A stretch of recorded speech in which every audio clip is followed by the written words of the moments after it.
Assalamualaikum warahmatullahi wabarakatuh. Halo semuanya, Anandaku kelas 4 Istanbul MIT Nurul Iman 2. Apa kabar hari ini? Semoga masih selalu diberikan kesehatan oleh Allah Subhanahu wa taala dan semangat terus belajarnya. Hari ini kembali kita akan belajar tematik masih di tema 6, subtema 3, muatan PPKN. Sebelum mulai belajar, mari sama-sama kita mengucapkan basmalah. Bismillahirrohmanirrohim.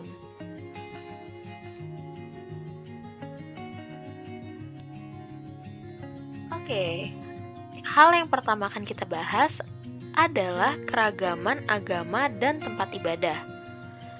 Ada 6 agama yang diakui di Indonesia, yaitu Islam, Kristen, Katolik, Hindu, Buddha, dan Konghucu. Dan setiap agama memiliki tempat ibadah masing-masing. Bentuk tempat ibadah setiap agama juga memiliki ciri khas. Mari kita pelajari tempat-tempat ibadah di Indonesia berikut. Tempat ibadah yang pertama ada masjid. Masjid adalah tempat ibadah umat Islam. Kegiatan-kegiatan perayaan hari besar, diskusi, kajian agama, ceramah, dan belajar Al-Quran sering dilaksanakan di masjid. Ciri khas masjid biasanya terletak pada bagian atapnya. Masjid sering dihiasi dengan kaligrafi.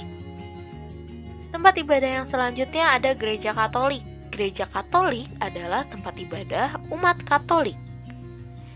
Kegiatan-kegiatan keagamaan seperti misa, ekaristi biasanya dilakukan umat Katolik di gereja tersebut. Ciri khas gereja Katolik adalah menggunakan salib dan patung Yesus. Ada juga patung-patung orang suci seperti Bunda Maria dan Santo Yosef.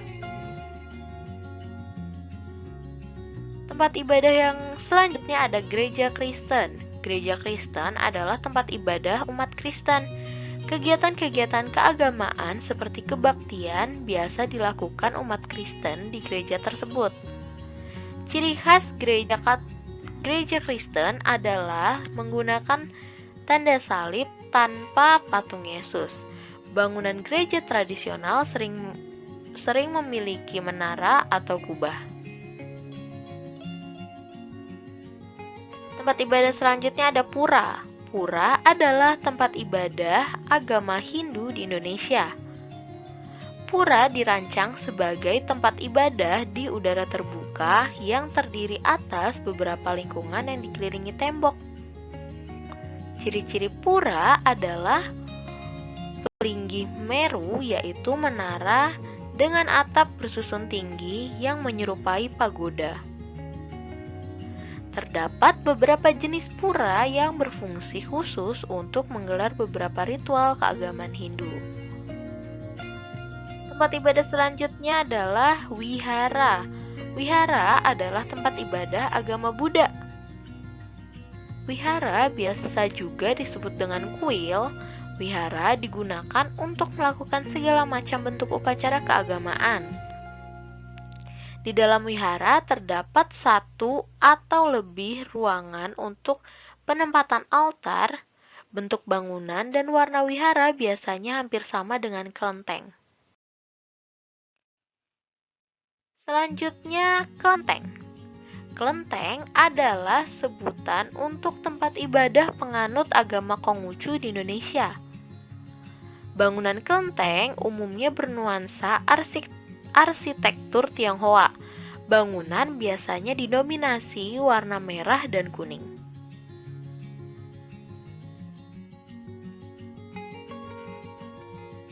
Perilaku yang dapat dilakukan agar persatuan dan kesatuan antarumat beragama tetap terjaga.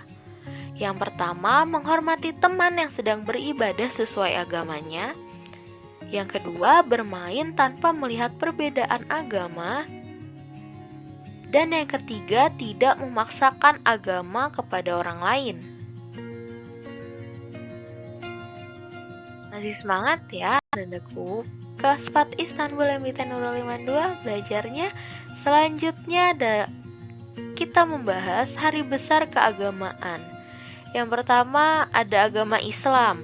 Agama Islam, hari besar keagamaannya yaitu ada Idul Fitri, Idul Adha, Tahun Baru Islam, Maulid Nabi, dan Isra Miraj. Untuk agama Kristen ada hari besarnya yaitu Natal, Paskah, dan kenaikan Isa Al-Masih. Sama untuk Katolik juga, hari besar keagamaannya yaitu Natal, Paskah, dan kenaikan Isa Al-Masih. Untuk agama Hindu yang keempat ada hari besar keagamaannya yaitu Nyepi, Galungan, dan Kuningan. Yang kelima agama Buddha, hari besar keagamaannya yaitu Waisak, Asada, dan Kathina. Dan untuk agama yang keenam yaitu Konghucu, hari besar keagamaannya ada Imlek dan Cap Gomeh.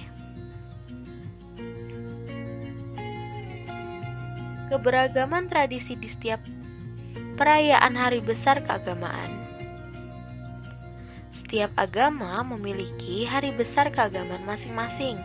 Setiap perayaan hari besar keagamaan memiliki makna penting bagi pemeluk agama yang merayakannya.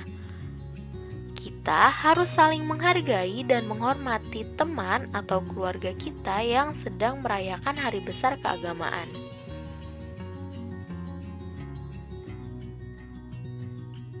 Berikut kegiatan-kegiatan keagamaan yang sering dilaksanakan di tempat ibadah. Yang pertama ada masjid. Kegiatan yang pertama ada ibadah sholat setiap hari, ibadah sholat Jumat setiap hari Jumat, ibadah sholat tarawih pada bulan Ramadan, kegiatan tadarus pada bulan Ramadan, kegiatan belajar membaca Al-Quran untuk anak-anak, kegiatan dakwah tentang agama, dan yang terakhir perayaan Idul Fitri dan Idul Adha. Ada gereja Katolik. Kegiatannya yang sering dilaksanakan yaitu yang pertama ibadah misa setiap hari, ibadah misa mingguan setiap hari Minggu, kegiatan sekolah minggu untuk anak-anak, perayaan Paskah atau wafat Isa Al-Masih, peringatan kenaikan Isa Al-Masih, dan perayaan Natal pada tanggal 25 Desember.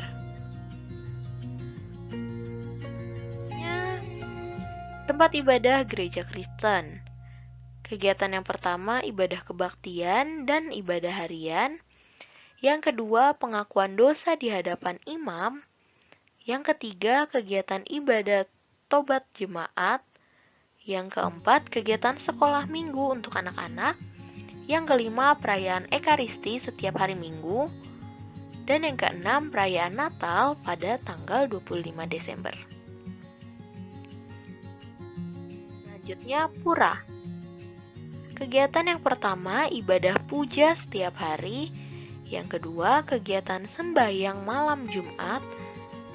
Dan yang ketiga, kegiatan pasraman. Yang keempat, perayaan Hari Raya Galungan dan Hari Raya Nyepi. Lalu perayaan Kuningan dan Saraswati. Dan yang keenam, perayaan Pager Wesi dan Siwarati. Selanjutnya, wihara.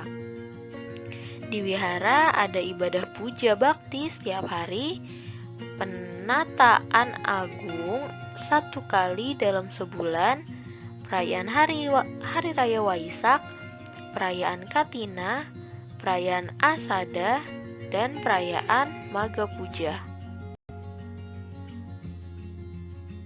Selanjutnya yang terakhir ada kelenteng. Ada ibadah setiap tanggal 1 dan 15 penanggalan Imlek.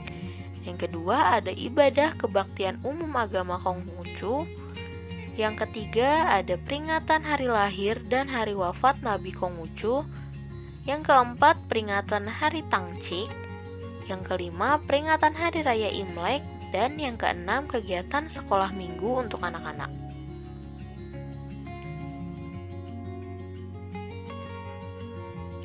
Oke, sekian pembelajaran kita pada hari ini. Kurang lebihnya mohon maaf. Jika ada yang masih bingung atau ada yang ingin ditanyakan dan disampaikan, bisa langsung japri ke Budia. Mari sama-sama kita tutup pembelajaran kita pada hari ini dengan mengucapkan hamdalah, alhamdulillahirobbilalamin. Wassalamualaikum warahmatullahi wabarakatuh.